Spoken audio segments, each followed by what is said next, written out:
Hello, yellers! Welcome back to Why Am I Yelling? Musings from a middle-aged menopausal mom. I'm your host, Krista Rizzo, protective mama bear, school board member, and Everytown for gun safety activist. Got my t-shirt on, everybody. And today we're going to have kind of a tough conversation. If you're a parent, a grandparent, an aunt, an uncle, a friend, or even just somebody who loves a kid, you know the feeling. The pit in your stomach when you see another headline about a school shooting. That flash of fear you get when you drop your child off at school and think, please let them come home safe today, or put them on the bus, or whatever it is that you do. This is not an easy episode. It is heavy. It will probably be emotional. Heads up, I probably will cry at some point, but it's real and it's necessary.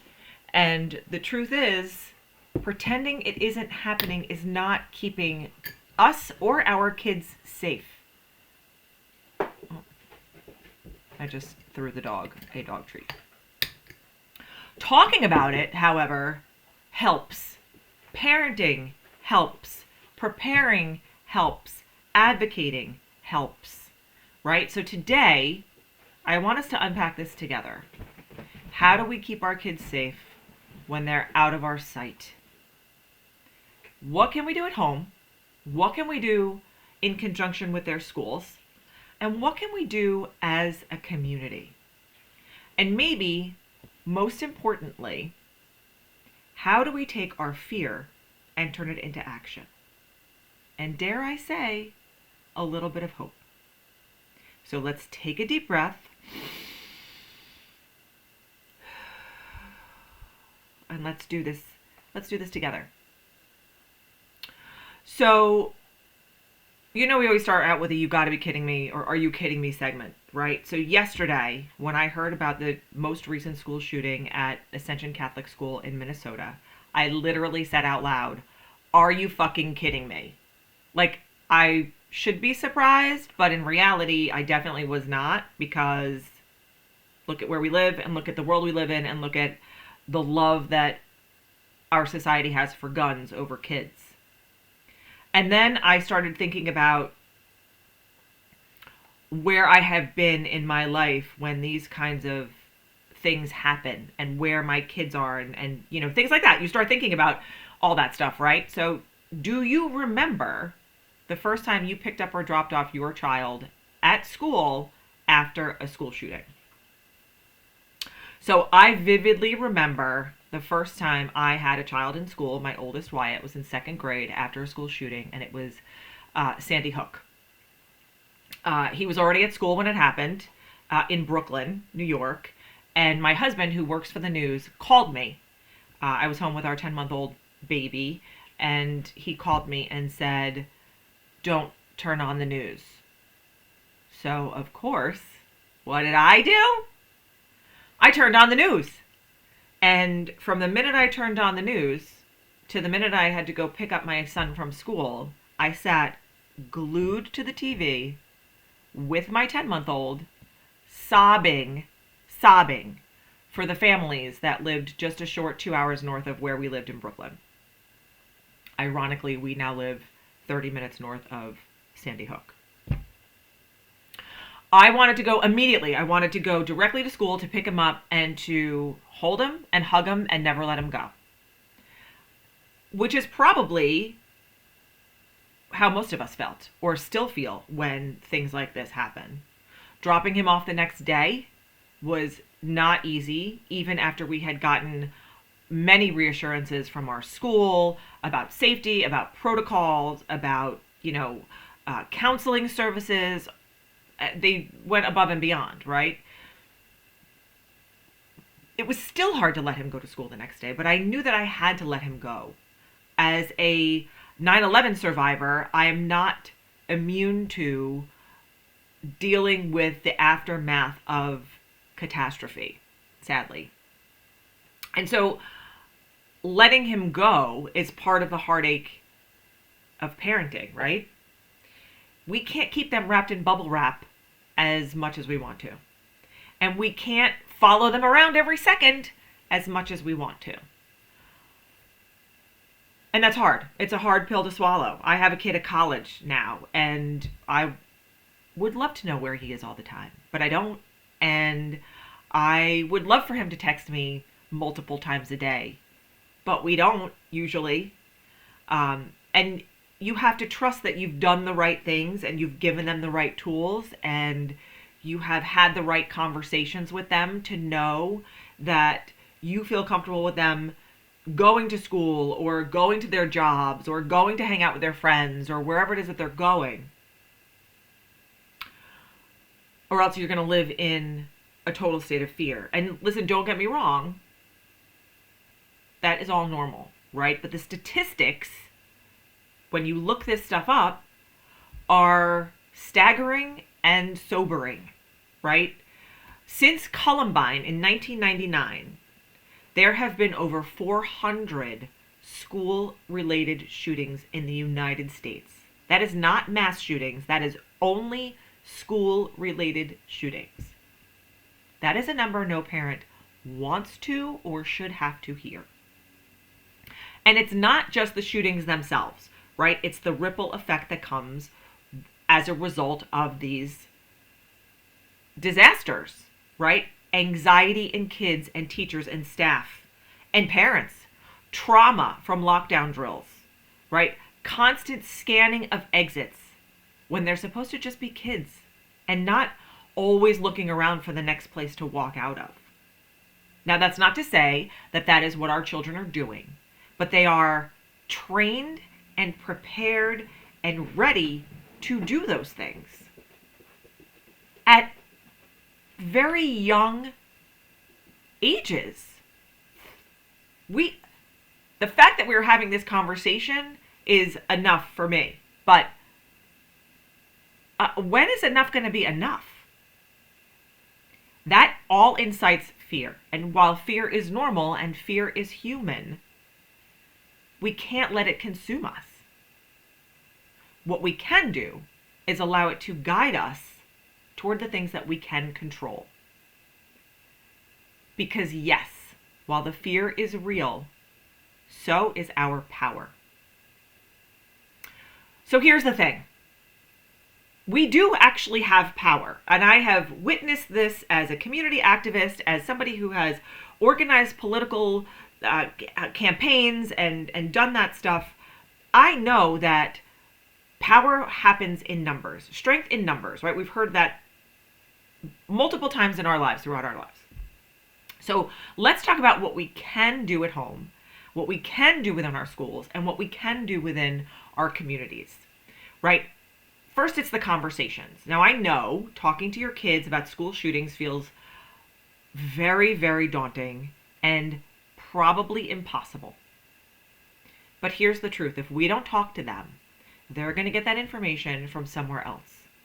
Now, school is one thing, but social media, friends, random overhearing of other people talking,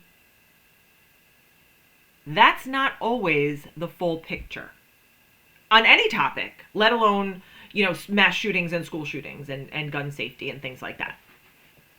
So how do we do that? We start small, make it age appropriate, right? For the little ones, it can be as easy as or as simple as, sometimes schools practice being really quiet and safe, just like we practice fire drills, and then ask them about it, right? For the older kids, it's about listening more than you talk. Asking them, what do you know? How do you feel about it? Do you feel safe at school? It's totally okay to have these conversations with our kids, right? Then we empower them, right? Just like we teach them to look both ways when they cross the street, we can teach them to notice when something feels or looks off. Awareness is something that my husband and I have been teaching our children since they were super, super little, growing up in New York City. Being aware of your surroundings, being aware of the people sitting around you on the train, in case something happens and I'm not there or daddy's not there, who do you call or who do you go to? Look for the other moms or the other dads on the train, right? Teaching them awareness. It's a very important skill to learn. It's a very important skill to have. And a lot of times we don't think about those things because we don't live in places like a crowded city. We live in rural areas like I do now where, you know, we don't come across a whole lot of other people during the day other than at school and our friends that we see all the time. But teaching your kids how to be aware is invaluable. Teaching them to know the adults to trust, right? Who can they go to? How can they ask for help, right? Teaching them how to rely on their instincts. What is your gut saying in this very moment? It's okay to be afraid. Like, allow them to feel their feelings. Acknowledge, validate, act. It's something I teach in my coaching, right? Acknowledge that this has happened. This event has happened. Validate your feelings around that and then act on those feelings. Also, something I recommend doing is role playing, right? Not in a scary way, but in a practical way. Like, what do you do if you hear something that sounds dangerous or off, right? Where's the safest place in your classroom? What is your lockdown drill? How does that work in your school? Who do you call if you can't call me? Who's on your list, child? Who is on your emergency call list? Make sure they have phone numbers of your friends and your emergency contacts and people that they can call if they can't get in touch with you in a particular moment for a particular reason. Because unfortunately, we're not always available all the time. I get it. Like, that's life. We don't need to make this terrifying, right? But we should be able to give them the tools so they can feel capable, that they have the resources that they need to be able to make these decisions that are either coming from their gut or that they have been trained to make the decisions about. That's what we can do at home. How can we work with our school communities? So this is really important. Partnering with your school, that is a good word to say, right? As parents, we should be partners with our kids' schools. I encourage parents all the time to get involved. And it doesn't mean that you have to be the president of the parent-teacher organization, right? You can volunteer in a classroom, or you can drop off snacks at Teacher Appreciation Day, attend a parent-teacher meeting. Any way you can feel connected to your child's school, and any way that you can have a connection with a teacher or an administrator so they know who you are, right? There are a lot of parents who, drop off and pick up and drop off and pick up, and they don't interact with schools. And I get it, right? We have busy lives, we have jobs, we have other responsibilities, we have all these things going on. But taking 5 minutes out of your day to introduce yourself to your kid's school principal or your kid's teacher, or attending a parent-teacher conference or a parent organization conference, that can be very helpful for you to be able to get information. I sit on my school board where I live because I'm a little bit crazy, but that gives me access to knowing things. It gives me access to being able to support and trust our staff and our administration and our teachers and the people that work in our schools. It gives me a first name basis advantage to just about everybody in our school system. And it gives me reassurance that I know that we are doing everything that we should be doing to keep our students and our staff and our teachers and our administrators and everybody who comes into contact at our schools as safe as we can possibly keep them. And so if you are a parent who kind of sits on the periphery and you're not involved, that's okay. But I encourage you to at least get to know some of your child's teachers. And it's okay to ask the questions, right? What is the school safety plan? What is, how do you handle your lockdown drills at school? Are they trauma informed or are they scaring the children? You can ask those questions, right? How do you communicate with parents if there is an emergency? What's the protocol for that? You can ask those questions. And don't be afraid to speak up, right? Schools are doing their best. I fully believe that schools are doing their best. But they also need to hear from us, from the parents, from the community, from the people who are trusting them with our children. Our most valuable possessions, even though they're not our possessions, assets, people, every single day, right? And it's not about Are the doors locked? How can people get in here? That's not what it's about. It's about mental health.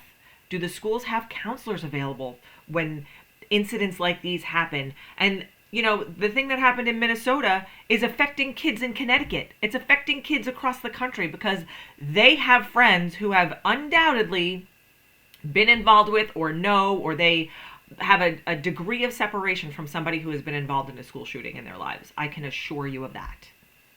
Right? Do teachers get trained on spotting kids who are in crisis? Safety is more than physical. It is emotional and it is mental. And I speak from experience as an active member of my school community. We want and need to hear from you. We want that.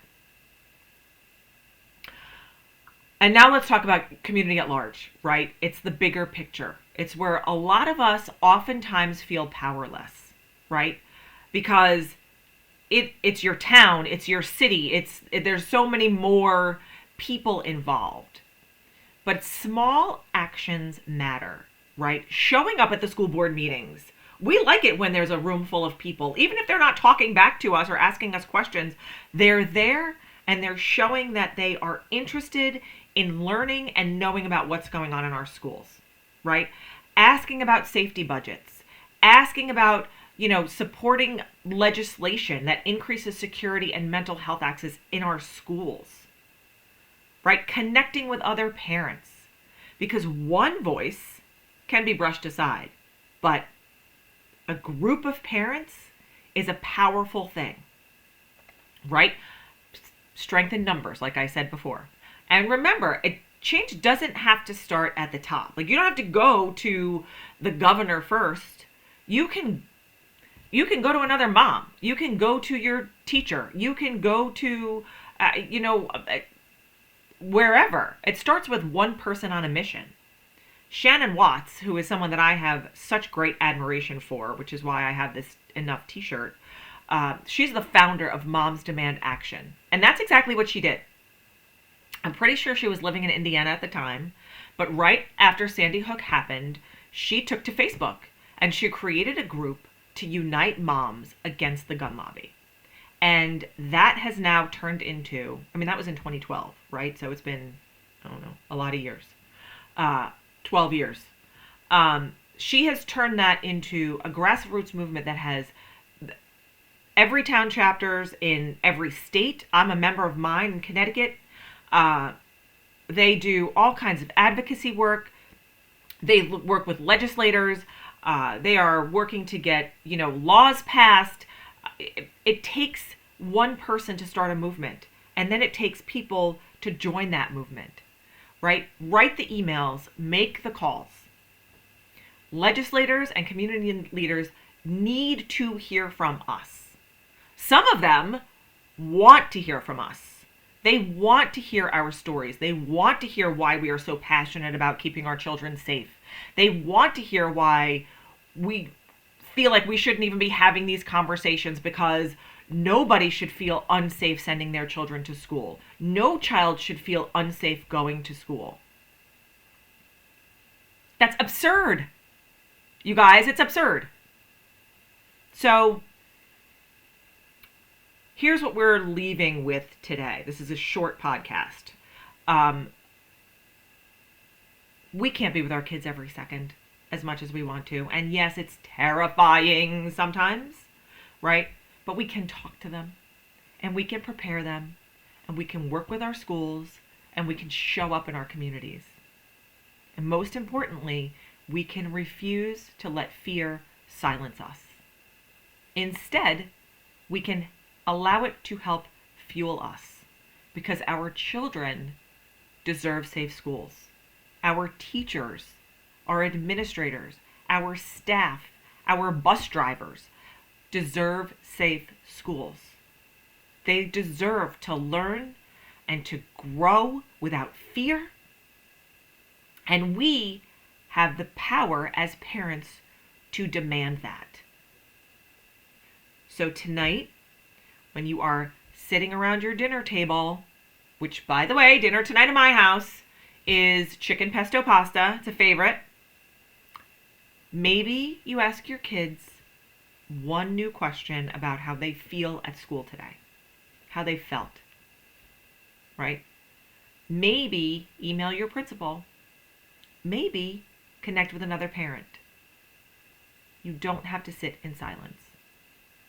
Because I know that every single mom out there wants this to stop. And every single dad out there wants this to stop. And every single grandparent and aunt and uncle and friend, brother and sister wants this to stop. We are not alone in this. And together we can make a difference. Thank you for listening. Thank you for being brave enough to have this conversation and to listen to this conversation. And as always, thank you for being part of this community. I love you, and I will see you next time on Why Am I Yelling?